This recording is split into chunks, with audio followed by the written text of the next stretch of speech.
Hi, everybody. I don't do live broadcasts, or I haven't done one in a while, and that's just because I have so much, things going on in my life, and it's really hard to get like a good moment to stream live and do this. But I wanted to do it anyways. Cover some of the topics that I did talk about in the prior week, and just speak a little bit more on it than in such short videos. And I know Hangouts is not the best quality, but it's for me, it's a trusted avenue to do these live shows. So bear with me. So been getting a couple of questions on the Motorola E for Boost Mobile, and I figured I would talk a little bit more about it. I haven't done its, I guess you'd say, official review. I've done a first impressions review where I talked a little bit about it, but that's just because you really don't know your phone until you actually spend some time with it. So here is the Moto E.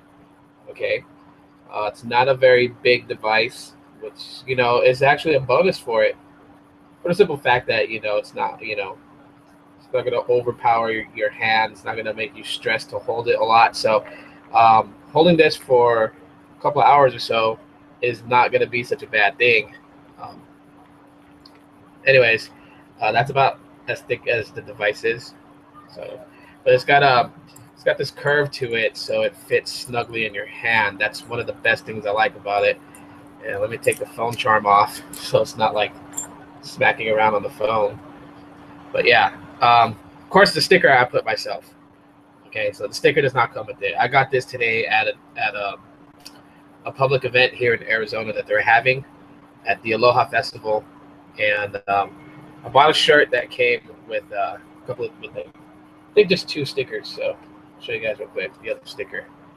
So I figured, to customize my Moto E, I would just slap that on there. Um, so yeah, it does cover the Motorola logo. The logo would be like right here. It would have the Moto M logo. Um, well, no biggie. I mean, it's my phone. So yeah, you know, it's got the charge port at the bottom, but I don't see a microphone down here. That's the weird thing. The only place I see a mic is right next to the camera in the back. So it's only got one speaker in the front. This doubles up as your speaker to listen to music, listen to phone calls, or for speakerphone. One speaker, none at the bottom. Um, but it does have a front-facing camera. It's a VGA or 0.3 megapixel front-facing camera, so it does have that. 3.5 millimeter headphone jack on the top. 5 megapixel camera in the back, and it does not have flash. A couple of people, well, someone mentioned that there was a website that said that it had a flash. It does not have flash at all. Um, it's not bad though. I mean, really, which is a topic I'll talk about here in a little bit. But like how many things must someone request in the smartphone, and it's something that they actually use? Like we'll talk about that later on. So, anyways, so my experience with the Moto E so far. Um, no, there's no root for it yet. I tried rooting it with Kingo the other day, and um, Kingo was able to go so far as to rebooting the device after it had installed Super SU, but because I believe the bootloader is locked with this phone, it could not install SU binaries, and therefore root was not manageable on the Moto E. And it's a fairly new device, so when Motorola updates and gives you the the way to unlock the bootloader, I think is then these one-click root apps should work with the Moto E as far as rooting it. But I haven't really felt a need to root it. Playing around with Lollipop has been really nice. Okay, so it does. Now, I don't know, maybe I should lower the brightness because the last time I showed how it looked, some people said that the screen, the phone looked blurry. But mostly it's just because of my webcam. Because the screen does not look how you're seeing it right now. It's actually a little bit more vivid, a little bit more sharper and crisp, and it's not a little washed out like what my webcam on my laptop is showing. So, but Lollipop seems to work great. Battery life is not so much of an issue, and I find it that it gets through the day without me having to charge it. And that's really all that I want out of a battery, is to make it through one day. And my one days usually start, anytime between 8 a.m. to 11 a.m., all the way until about 1 or 2 a.m. on the next morning. So not really 24 hours, but closer to it. And a lot of the phones that I've picked up can do this. So I've really not had, too much of a problem with battery life when it comes to my smartphones, because they get through what I need them to get through without me having to bring a charger. That's like the one thing I love, is that I don't have to carry a charger with me wherever I go. My phone is going to make it through, or it's going to die. But either way, um, my devices make it through, so I never really have to bring a charger. There's still more that I'm figuring it out, with the Moto E.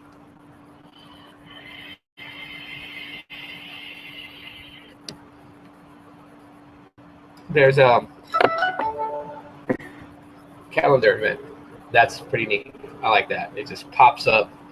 There's so much things about, the Moto E that um, when I get to doing the review, I'm pretty sure the review is going to be quite a long video, because I'm going to have a lot to talk about with the Moto E.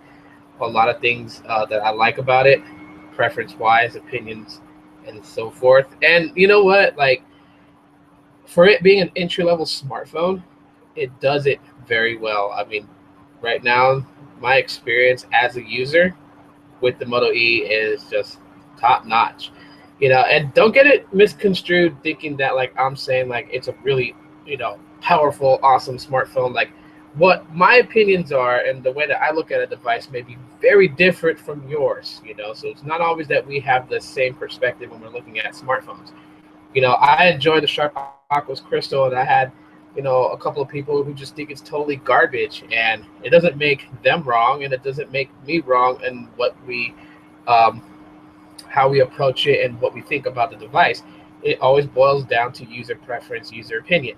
So, but for me, the Moto E just seems to cut it really well.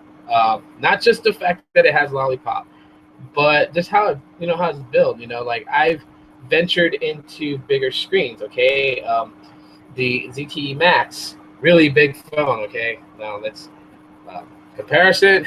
Really big phone the ZTE Max is, and it's fun using the Max, but then at times, it just feels like that.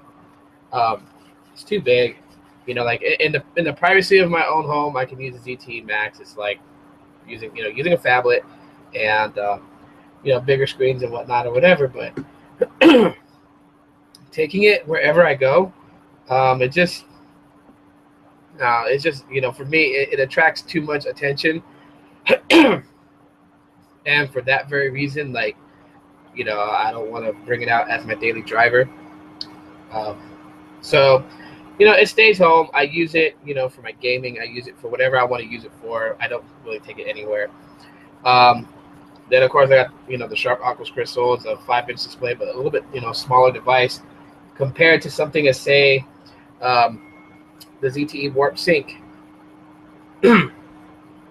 So, I mean, I have multiple different devices, and the Moto E just seems to, right now, just fill in that, I guess, like, it just meets my expectations is what I want to say. But in the next couple of weeks, my opinion about it, my thoughts could change, as I'm still, it's still a new device, and I'm still learning all its stuff and what it does and what it doesn't do, and just how well it works. So moving on from the Moto E, we're talking about what people look for in a smartphone.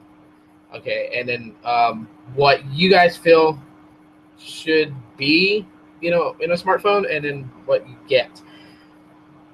I always find it strange how some people can, name a whole list of features that they say a smartphone should have for it to be completely perfect. And it's great, when they can name up a list like that. It kind of keeps handset manufacturers on their toes. But then, when you look at the person who's creating this list, and they probably don't even use maybe 10% of what they've added to their list. It's like, how do you screen for a feature that's missing on a device? Say, for instance, flash. People are like, the camera's gotta have flash. It has to have flash. But then you stop and you think, there was never really a predicament where you took a picture that required you to use flash. I know this because I just use myself as a reference. Uh, I would always want I would always want a camera, on my smartphone to have LED flash or some sort of flash. Would always be like a necessity to have. And when I stopped, when I got the Moto E and it didn't have flash, and I was like, oh, well, this is going to be interesting to see how well this phone works with me. I started thinking to myself, how many times was I in a situation where I needed flash when I took a picture? And I started to think back to a lot of the photos that I took on Google Plus. And, I went through my Google Photos, and I was like, well, I can look at all these photos and remember when I took them, and I didn't use flash in any of them, because the situation that brought up the moment for me to take a photo either had good lighting, either indoor or outdoor, or the purpose of the shot was to not have any flash because I'm trying to capture something in the dark. Like, say, every now and then I take a picture of the moon. I'm fascinated by the moon. I'm fascinated by its movements and whatever. And sometimes, a certain scenery comes up with the moon that just looks spot on perfect. I want to capture that in a photo.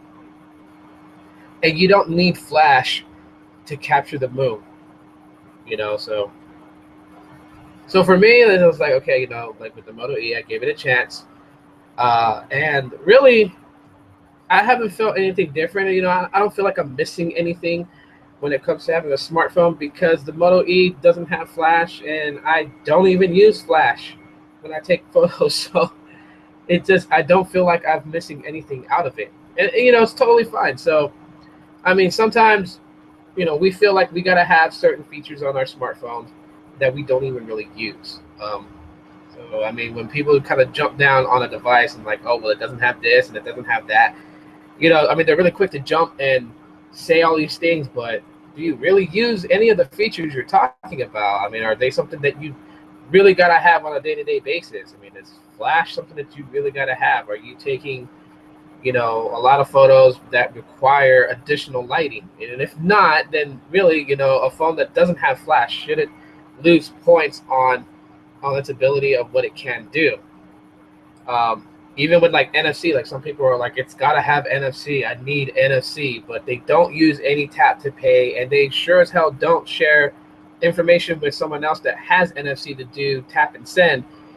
Well, what's the point of having NFC if you're not even going to use it? These are things that I think sometimes people tend to forget. It's like, they are the coolest features.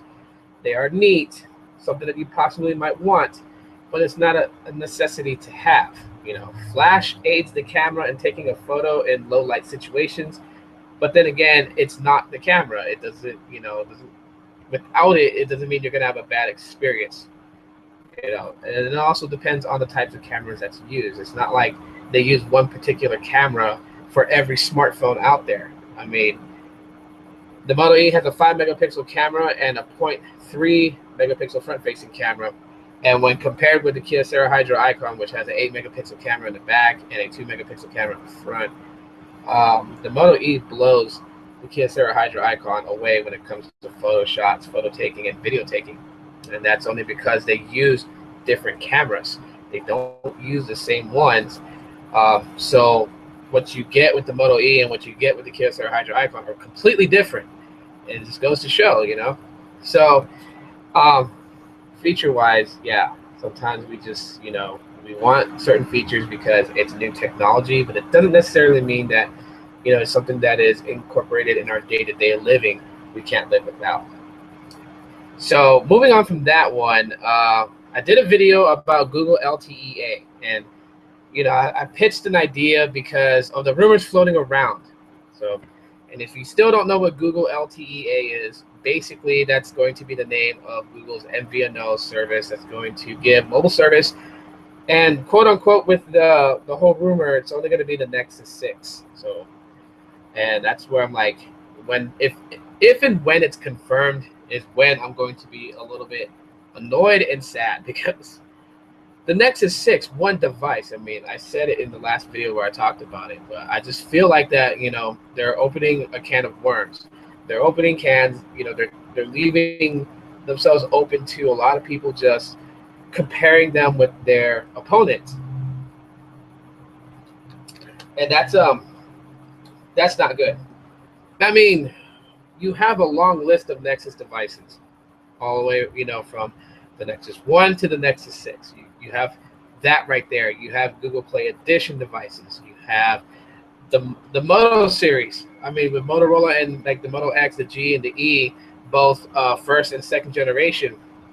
Those are great phones. And even with that, like, I know that what Google is saying is that they're not trying to compete against Verizon or AT&T or T-Mobile, but let's not kid ourselves, because I would say, you have a good, strong support from a lot of people. Regardless if you're not trying to compete, just by, like touching your toes in the water, you may not be swimming in there with the sharks, but if you touch your toes in the water, you're already getting wet. So might as well go ahead and compete, because, I think that Google can do something good with this. I mean, I use Google Fiber as a reference and on what they give with Google Fiber, and that's totally different to, the normal Wi-Fi service providers out here or internet service providers out here that, we have all across the country, like CenturyLink and, etc. Google Fiber gives a whole lot more, they even give free internet, okay? Like, that's just going a step beyond. So if they can do that with internet service, just imagine what they can give us with, mobile service. Something that we're in dire straits of needing something new.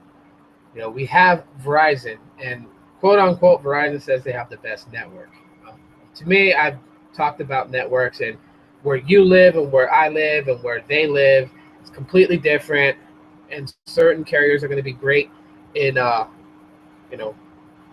certain areas. So, but yeah, I mean, it's like Verizon is supposed to be the best. AT&T says they're the best, and they're usually the ones that's like struggling back and forth because they have the higher subscription count between the two. And then you have Sprint, who's trying to hold on to number 3, that is slowly declining. T-Mobile, number 4, that's already going to make a play past Sprint. I mean, but what they offer is sometimes, they copy each other so much that it's sickening, or they feed us the same crap, and we need something new. We need something better. And this is where I think Google LTE is going to make a play on. Now, they're saying that it's only going to be in areas that currently have Google Fiber. I'm not sure. I'm hoping, though. And people have tossed out the idea that maybe Google should make a bid on T-Mobile, because T-Mobile's been trying to sell off. We almost had an AT&T T-Mobile merger, and that didn't go through because of monopoly and all kinds of other reasons. And then you had Sprint making a play on it, and everyone was like, no, I don't want to go to Sprint. And it was like, people were like ready to just commit suicide if Sprint took over T-Mobile. For those people who didn't want it to happen, they got lucky because it didn't happen. Do I think Google should buy T-Mobile? I think not. There's a reason why T-Mobile is considerably, in the 4th position compared to its 3 opponents. And I do think that Google's smart enough to take T-Mobile and make a fix on it, but I just don't think they need to right now, is my opinion on it. So I don't think that Google should purchase T-Mobile, use their network or whatever, and take over and whatnot, and everyone that's on T-Mobile automatically gets moved over to Google LTE, and, just take small steps. It's fine. Start off small. I mean, it was 5 years ago where people mentioned that Google was doing this project in the Washington, D.C. area. They were testing out their own mobile network service, and it was only, for a certain, I don't know if it was like a 500 block radius or what, something like that. But only there could it be tested. And then of course that died away. And now here we are, 2015, and we have a name to the company, Google LTEA. I mean, like, that's really awesome. And Google Now. So, anyways, yeah, Google LTEA. Hopefully, more phones than just the Nexus 6, because not a lot of people are happy about buying a Nexus 6. There's still a lot of people on the Nexus 5. You know, and like I said, like even just having the Nexus line, having the Moto line, having the GPEs, um, that shouldn't even be considered a threat, because all four major carriers only really care about is flagships. And for like this year, the only ones they're going to care about is the 1M9, the S6, the S6 Edge, the LG G4, and of course LG and their new high-end smartphone that's coming out that they haven't given a name to yet, or at least I haven't seen the name yet. All I know is that like there's so many articles talking about it, that LG is producing a flagship that's even better and more powerful than the G4 that's coming out. So yeah, so that pretty much wraps it up, with Google LTEA and the Moto E and all that stuff. As far as that, was sticking to, like, I have a second YouTube channel, and I posted up like just my own personal vlog videos, and I figured I use Snapchat. Snapchat, you can capture photo or video at the moment of your day, and I figured if anyone's interested in my personal life, might as well just go there and look at it. So that's why you haven't seen any videos on my vlog channel or any of that stuff. I decide I'll just use Snapchat. And I've said this before, but I got a good amount of people on there that's following, and whatever they do, they watch my stories or what. So I'm just gonna leave them up on there. I don't know what I'm gonna do with the second channel. I may do something with it, or I may not. I just may leave it as is. Whatever videos are up there are up there. I'm not too sure. I still have a few more videos to do on the Sharp Aquos Crystal, which I'll show here real quick. Got this this case for it. It defeats the purpose because now I've given it bezels. I like to tell my girlfriend that, when we laugh about it. It's like it's a bezel-less display, but with this case on there, I just now gave it bezels. But it's only to protect it, just because I feel like it can get damaged, and the case wasn't put on properly. But anyways, yeah. So gotta do more videos on this, and of course, a lot more videos on this. And this is my daily driver device, so I'm currently liking it. And yeah, so that's it for this live broadcast, and I actually got to do one. Usually, like, my kids will probably walk in here and ask me for something, and this is the reason why, like, I don't do a lot of live streaming, is because in the middle of a topic, I don't need my daughter to come inside and interrupt. But they are loving their new movie, Big Hero 6. I bought it for them, and they're so stuck on that movie, so it works. It keeps them busy. So anyways, yes, thank you for watching, and whoever is watching right now, thank you so much for watching. And I'll see you guys next time.